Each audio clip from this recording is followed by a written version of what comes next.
Memahami lebih dalam tentang jumlah ismiyah. Nafhamul jumlatal ismiyata fahman amiqan.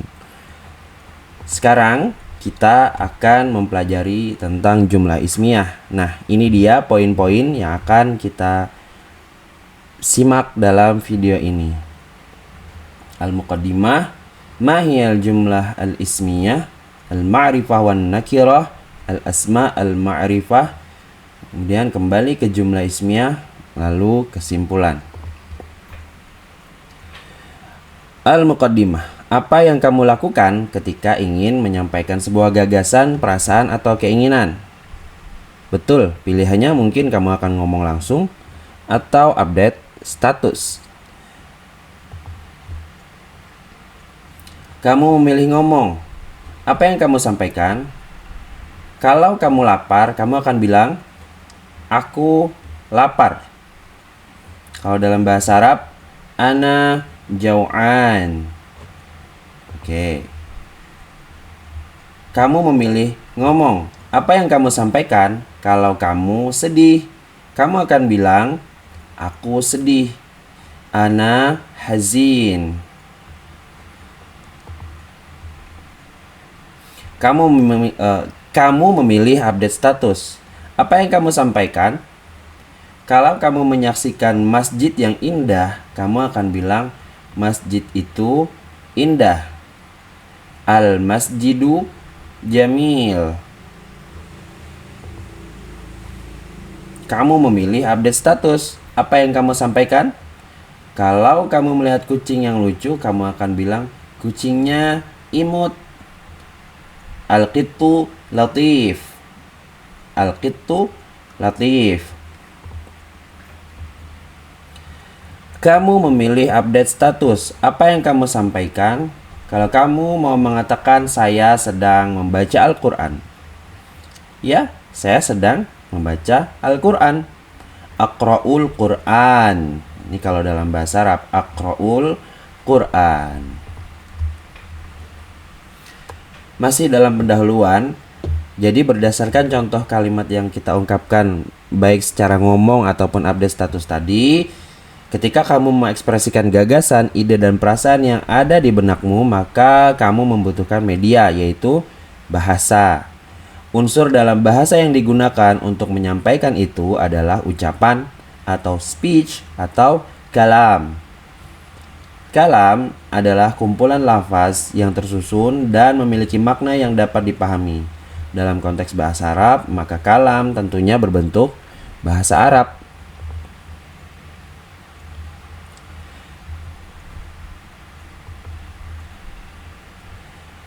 Masih dalam pendahuluan. Nah, secara bentuknya, kalam terbagi menjadi dua jenis, yaitu ismiyah dan fi'liyah. Ismiyah, ucapan yang ide pokoknya atau topik utamanya benda atau subjek, disebut juga dengan ismun atau isim. Fi'liyah, ucapan yang ide pokoknya atau topik utamanya adalah kata kerja atau predikat. Fi'lun, fi'lun atau fi'ilnya. Ismiyah, contohnya at-talibu fil fasli. Fi'liyah, contohnya qara'a Muhammadun al-Qur'an. Sebutan lain untuk kalam adalah jumlah mufidah. Oke. Silahkan di-save informasi ini terlebih dahulu. Kita masih dalam bahasan pendahuluan. Elemen penting yang menyusun kalam terdiri atas isim, fi'il, dan huruf. Isim artinya kata benda, fi'il artinya kata kerja, huruf artinya kata penghubung. Isim, kata benda. Al-ismu huwa ma dalla ala ma'nan fi nafsihi ghairi muqtarinin bizaman. Isim adalah yang menunjukkan makna untuk dirinya sendiri tanpa terikat dengan waktu.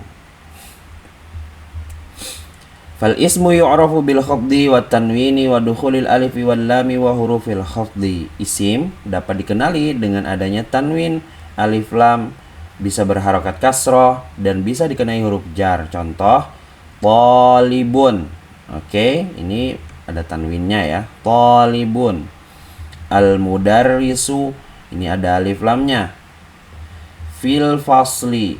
Al fasli bisa diharokatin kasroh dan ada huruf jar di sini. Oke, lanjut. Fi'il. Al-fi'lu ma dalla ala ma'nan fi nafsihi waqturina bizamanin. Fi'il adalah kata kerja yang menunjukkan makna untuk dirinya sendiri dan berkaitan dengan waktu. Wal fi'lu yu'rafu biqad was-sin was-sawfa wat-ta'i ta'nis as-sakinah. Fi'il dapat dikenali dengan adanya qad, sin dan sawfa dan ta'i ta'nis as-sakinah. Qad aflahal mu'minun. Ya, di sini ada qad aflaha, ada hadarat, sawfa ta'lamun. Oke. Ini saya tidak jelaskan contohnya lebih detail karena sebentar lagi pembahasan kita bukan soal fi'il. Masih fokusnya kita di dalam isim. Harf atau huruf. Al-harfu ma dalla ala ma'nan fi ghairihi. Huruf adalah yang maknanya dapat muncul jika bergabung dengan kata selain huruf itu sendiri. Macam-macam huruf jar. Nah, di sini saya hanya menampilkan huruf jar terlebih dahulu ya. Karena fokus kita akan kepada jumlah ismiyah. Min, ila, an, ala, fi, bi, li, ma'a. Nah, ini adalah jenis kata dalam bentuk huruf jar. Min artinya dari, ila artinya ke, an artinya dari atau tentang, ala di atas, fi di atau di dalam, bi di, bi artinya dengan, li milik, untuk, ma'a artinya bersama. Contoh, minal masjidi dari masjid. Alal maktabi, ala di atas, al maktabi meja. Anil mujrimin tentang orang-orang yang berbuat jahat atau orang-orang yang membangkang. Nah, ini contohnya huruf jar. Dia tuh tidak bisa berdiri sendiri. Misalnya kita tulis min aja, artinya dari, emang dari ini apa maksudnya? Kurang detail ya. Nggak bisa dia membawa makna yang memahamkan dalam bentuk kalimat atau ungkapan. Kalau minal masjid, dari masjid, udah bisa memahamkan. Oh iya, dari masjid. Alal maktab, oh di atas meja. Seandainya ada yang bertanya, ainal qalam, di mana pulpen misalnya, kita cukup menjawab alal maktab, itu udah mafhum ya, sama yang mendengar udah paham. Alal maktab, di atas meja pulpennya, kayak gitu. Coba kalau kita cuma bilang ala, di atas, nah itu tidak bisa memahamkan. Maka itu yang dimaksud dengan huruf jar. Huruf ya, nggak cuma huruf jar, nanti kedepannya ada huruf-huruf yang lain.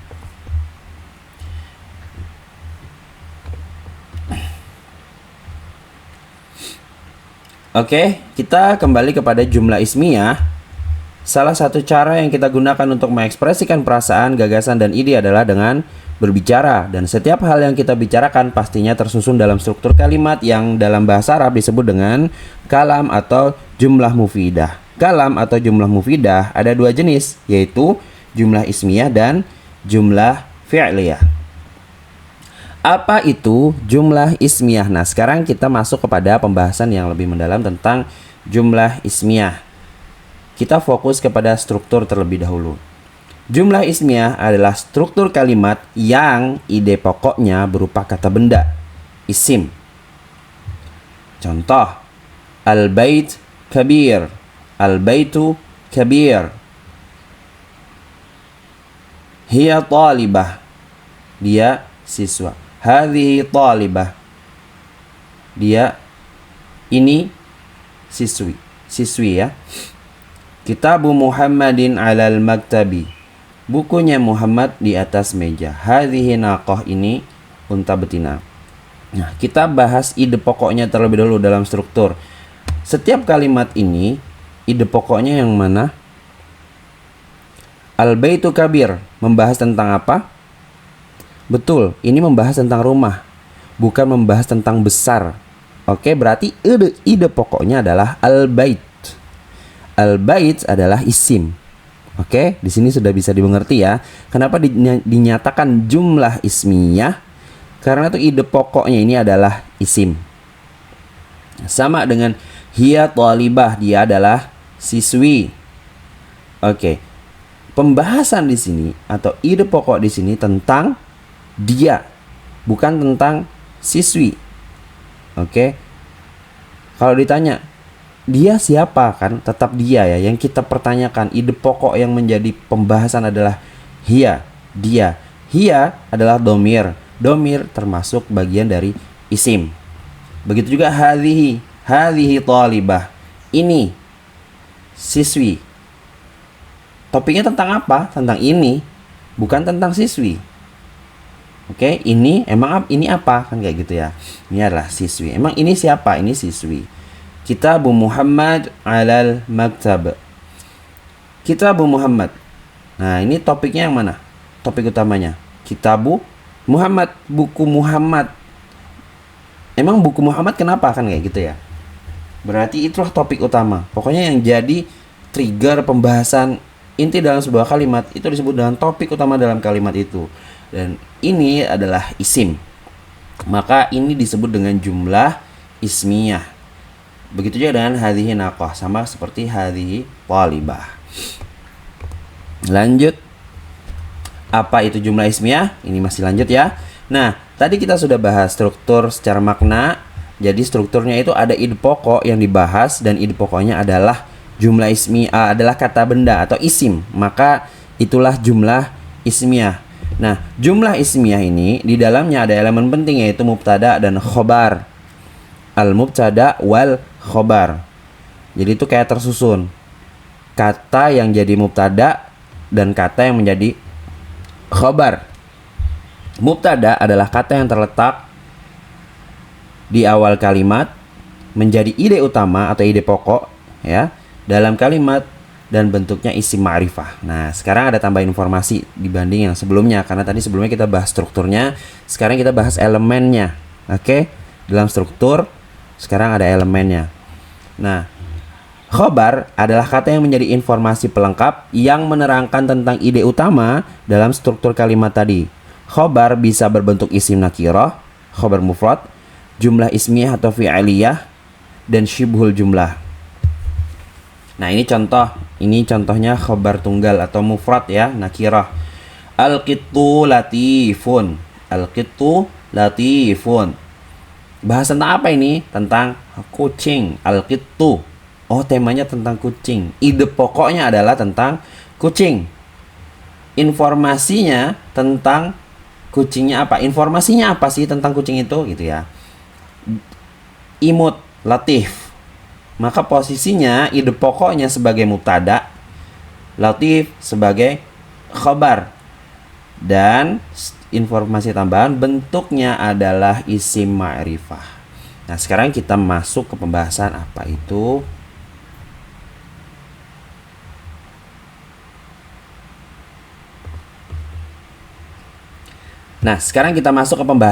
itu ma'rifah dan nakirah. Al-ma'rifah wan nakirah. Ini ada kaitannya dengan mubtada tadi ya. Kenapa akhirnya saya masukkan pembahasan tentang ma'rifah dan nakirah.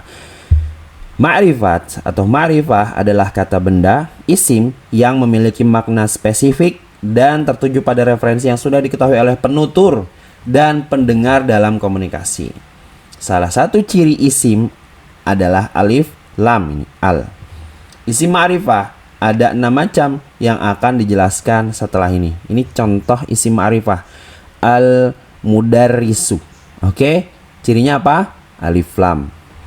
Nakirah adalah kata benda isim yang memiliki makna umum dan belum spesifik referensinya ketika diucapkan oleh penutur sehingga pendengar masih mempertanyakan maksud spesifiknya. Ciri utama dari isim nakirah adalah tanwin. Jalisun. Jalisun artinya orang yang sedang duduk, tapi kita nggak tahu yang mana yang dimaksud. Seandainya di dalam masjid itu ada 10 orang, kamu bilang jalisun. Hunaka jalisun. Di dalam sana ada orang yang duduk.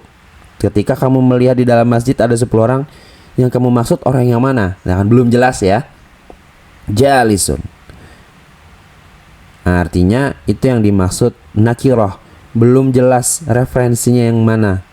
Pendengar pun masih ngambang, gitu ya. Masih samar. Sekarang isim ma'rifah.